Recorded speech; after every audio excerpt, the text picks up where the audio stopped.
Chapter 2 The Mind of a Squirrel. Not much goes on in the mind of a squirrel.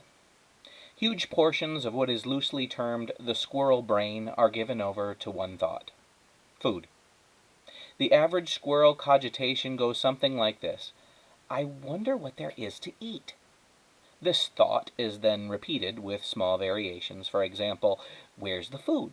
Man, I sure am hungry. Is that a piece of food? And are there more pieces of food? Some 6,000 or 7,000 times a day.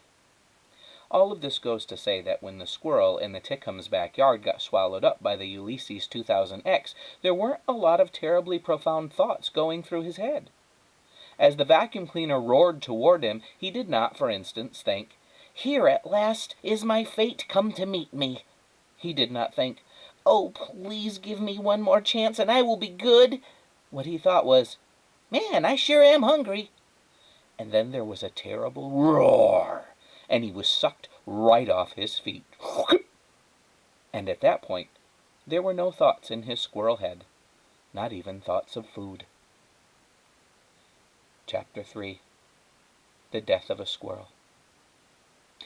Seemingly swallowing a squirrel was a bit much even for the powerful, indomitable, indoor-outdoor Ulysses 2000X. Mrs. Tickham's birthday machine let out an uncertain roar and stuttered to a stop.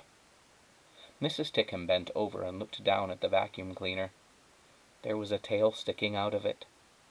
"For heaven's sake," said Mrs. Tickham, "what next?" She dropped to her knees and gave the tail a tentative tug.